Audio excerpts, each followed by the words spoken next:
te bi ñuy toogee di waxtaan avant waxtaan bi am na loo xam ne tënkoon nañu ko ndax ñun ba ñuy waxtaan ak moom xamoon nañ ne am na ci lu mu ne ñun ñu am ci lu ñu ne ñuy d'accord moom ca la mu ne ak ca la ñu ne ñu boole ko ñu ànd liggéey ci loolu ñu mun di jàppalante parce que man lépp lu may dugg dama ciy dugg dëggu ci su ma ciy génn dama ciy génn ak dëggu man li nekk ci man rek laay wax Sophie premier jour ba ma waxee dama ne Sophie man lu ma dul def damay naan du ma ko def moom sax ñoom ñëpp xam nañ loolu ci man lu may dugg damay naan dugg na lu ma dul dugg damay naan mënuma dugg ci lii te comme ni ko Iba waxee Astou waxee ko réunir nañu ak madame kii Mouhamed Samb bu du benn yoon bu du ñaari yoon xamal nañ ko ne ko am nañu fi ay jaar-jaar ci sunu plateforme bi Sophie mi xam ne ci dara mu nekk jaar-jaar yoo xam ne jaar-jaar yu doy waar am na koo xam ne ñun bañ ko gunge au niveau national yàggul tey mi ngi fas ay milliards am xamatuñu sax te ñoo ko gunge ñu toogoon ne tekk ne gungetuñu kenn dañuy doyloo yàlla dem ak sunu bopp ba yàlla def Sophie indi Mouhamed Samb léegi nag bi Sophie indee Mouhamed Samb man mi maa doon coordonné ak moom boobu temps waxuñu woon sax waxi assemblée générale bi ma ne ko ñun de fan yi dañoo bëgg a def assemblée générale mais en ligne lañ koy def effectivement def nañ ko en ligne ci lañ def bureau provisoire yi mu ne ma su ma sañoon ngeen daje ngeen def assemblée générale ma jàppale leen en même temps tamit ñi gën a mën a xamante gën a mën a lëkkaloo mooy indi ndaje tey bii tey kon mbokk liñ ñuy wax président ñu ne ay jigéen lañu am ay xale ci sunu biir gëm développement xam lan mooy développement gëmuñu dara lu du développement keroog waxoon naa la ko da man lépp lu may dugg dama ci dugg ba ci tàkk ñu bëgg rek ñu ànd nawle ànd wóolante ànd bëggante parce que man tamit ñii toog ñi ak ñi fi nekkul yëpp man la ñu yaakaar man it yooyu laa yaakaar waaye du ma ne kenn nag kenn jox ma defal la du ma ko wax kenn na nit ki la ngay am mu lay jëriñ yaa koy ñaqal sa bopp leneen lu ñëw na bénéfice la leneen lu ñëw rek bénéfice la yow loo ñu yéene xam nga ñu ni liñ la yéene xam nañu ku nekk la nga yéene sa morom rek xam nga ko comme na dañuy door a lëkkaloo ànd nañu ànd nawle ku nekk fonk sa morom man de fonkoon naa la jàppoon naa la waaye gën naa laa fonkati jàpp la nag sama sœur bi toog kii rek bu ma ñaanoon ma may ko lépp nag fi ñu jaar la fi ñu jaar dafa bëri kii xam naa ko xam na ma kii toog ni mënuma ko bëtt fenn comme ni ko Iba waxee dinañu continuer di waxtaan mais xamal ne ñaari couleur yi incha allahu rabi dinañu ànd liggéey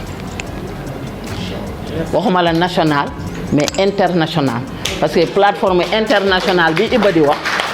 man mi maay présenté international bi doon dañ ñi ma gën a jàng rek a fa ne nag PCA PAMECA sañ fi ëpp ma xaalis yoruma xaalis waaye d'accord nañu fal ma keneen a ngi fi d'accord nañu fal ma keneen loolu tamit mbirum yàlla la loolu du ci man du ci kenn loolu sunu borom la kon mbokk président la ma la waxoon nee naa la national a ngi fi waaye international yi dina ñëw incha allah waaw yàlla defal ñu jàmm. di nuyu madame Samb di fi représenter l'autorité di nuyu monsieur Talla ci présentation bi am na solo di nuyu délégation yu jógee Dakar Thiès Diourbel Saint-Louis Tamba Kaolack ak Fatick ak Kédougou maa ngi nuyu aussi samay mbokk yu may liggéeyal ci biir grand mouvement La Relève ñoo ngi ne toog ñu def déplacement bi may nuyu aussi bépp acteur de développement bi nga xamante ne teew na fi tey ndax comme ni ko madame Sidibé waxee waxtaan bi commencé woon na depuis ci téléphone yi waaye politique de développement bi tax ñuy wax man boog ci sama jàngat ak li nga xamante ne nii loolu mooy sama expérience ak sama vécu jot nañu dox tuuti fii ci biir Sénégal jot nañu dem ci yenn bërëb yi moo tax ñu rencontré femmes yi fi nekk tey waaye jàngat bu ñu def ci politique de développement mooy ba léegi dama jàpp ni am na lu des ci compréhension bi maanaam lan mooy développement bi tax ñuy wax ndax Talla wax na ko sànq nee na Sénégal ñun ñooy def chaque fois documentation yi présentation yi meeting yi mais tey booy seet ñun ñoo jël pratiquement daare ci li nga xamante ne ni ci ñun la jógee loolu nag bu amee ñun ñëpp dañu war a poser wu la question pourquoi lan moo tax ñun saa su ne ñu am xel yu rafet am programme yu rafet waaye ba tey dañu am problème pour exécuter ko Iba Gueye mi ngi insister depuis 5 di expliquer ni il faut une feuille de route je pense que problème bi foofu la maanaam collaboration yi ñuy wax ak partenariat yi nga xamante ne ni moom la ñuy am diggante GIE coopération groupement plateforme duy leer li koy wund nag ñun ñëpp xam nañ ko du dara lu dul xaalis parce que dëgg bi moom foog ñu koy wax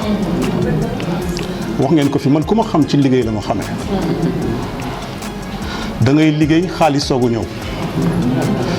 développement dafa laaj patience dafa laaj rigueur dafa laaj discipline dafa laaj organisation dafa laaj méthode dafa laaj transparence dafa laaj performance loolu rek moo tax dëkku Afrique yi raw ñu du dara de ñoom xëy na ñoo leen ëpp xel sax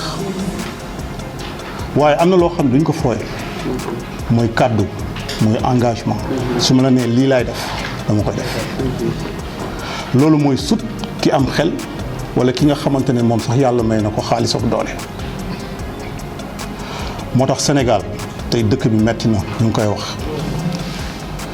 ñun ñoo lancé processus ak projet yëpp madame Gueye wax na ko boo demoon tey USAID ñoom ñu fa nekk ñëpp pratiquement ñoom ñooy coaché au niveau Afrique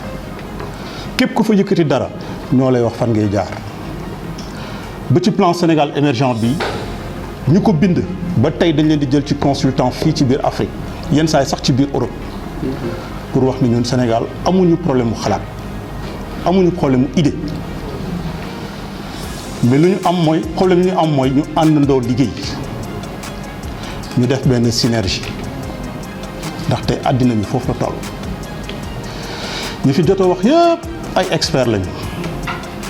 kenn ku ci nekk yaa ngi jiite benn kuréel waaye léeg-léeg luy suñu jafe-jafe mooy naka la ñuy def ba àndandoo teg dara ba loolu mën a sax dara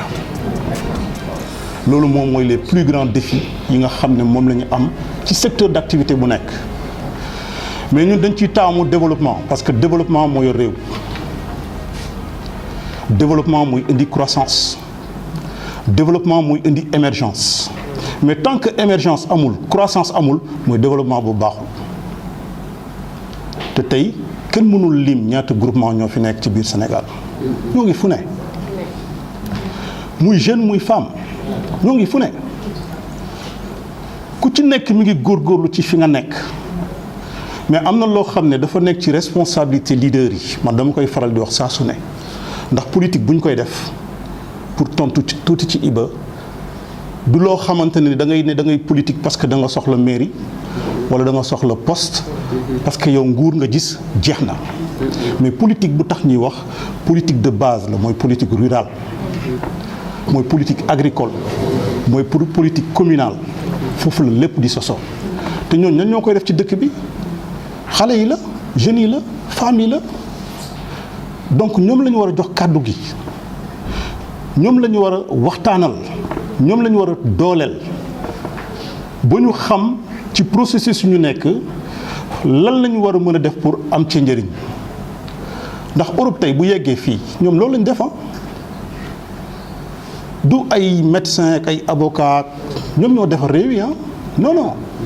agriculteurs yi la éleveurs yi la ñoo fa ëpp doole ñoo fa ëpp xaalis donc ñun bu ñu mënul organiser suñuy filière ba nga xamante ne ni filière yooyu dinañ mën a bénéficier wu ci coopération yi nga xam ne ni moom moo am ndax état mënul def lépp état am na lu mu mën mais mënul def lépp mais il faut mu am ay initiative yoo xam ne dafay jóge ci société civile bi dafay jóge ci ñi nga xamante ne ñoom ñoo dëkk ci gox yi comme ni ñu ko nekk di defee nii waaye ci kaw ñu def ko ak benn expertise ak benn compétence encore une fois ak transparence man nag xam naa ni toogaay bi yàgg na dinañ tënk lu bari ci lu ñu war a wax ndax lii première prise de contact la li ñu tax a toog fii nekk yëpp ñu àndandoo liggéey ci benn convention boo xam ne dinañu définir charte yi nga xam ne moom moo ñuy boole kenn ku ci nekk ci secteur d'activité bi nga nekk moo xam GIE nga moo xam coopération nga moo xam PME nga ndax wax nañ ko ñi fi nekk expertise yaa ngi fi dañu toog booloo waxtaan teg feuille de route bi ñu appliqué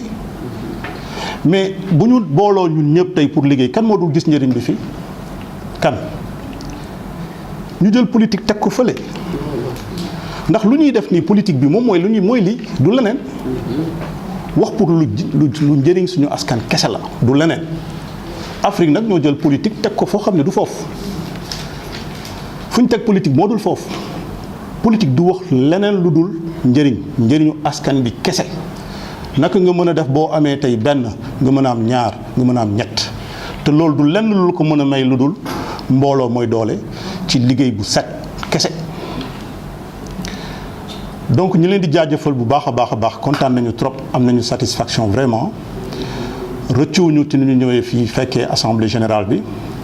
ndax dégg nañ ci aussi li nga xamante ne ni jàpp nañu ñun ci loolu lañ nekk maanaam ci processus de formalisation ndax dëkk bi ma nekk fële comme ni ko Sali waxee bokk naa ci kuréel yu bëri yoo xam ne dañuy accompagner ay projets de développement durable muy ci Sénégal comme ci sous-région bi et coopération bi nga xamante ne ni man fi ma dëkk muy Luxembourg ak Sénégal dañ ciy joxe xaalis bu takkoo am na convention bu ñu signé bu ñuy woowee programme indicatif de coopération mi ngi toll ci 100 milliards de francs CFA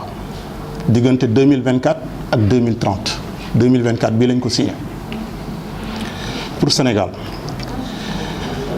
lu jëm ci 4 axes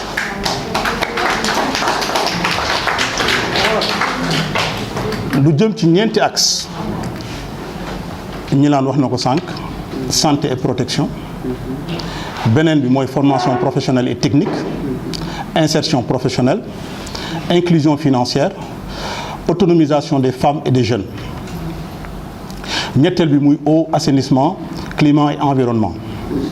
ñeenteel bi di gouvernance et inclusion pour wax ni lépp loo xamante ne nii ñun mënuñ cee jot ci ñun la ndax dëkk bu génnee 100 milliards ne la lii dama leen ko jagleel yéen Sénégal ci 4 axes yi laa koy def loolu après lu ciy des mooy ñun ñu organiser wu dem déposer documents yi ñu jox ñu 100 milliards yi filière bu ci nekk mën a am li mu ci war a am loolu est-ce que dafa compliqué organisme yaa ngi fi état yaa ngi fi donc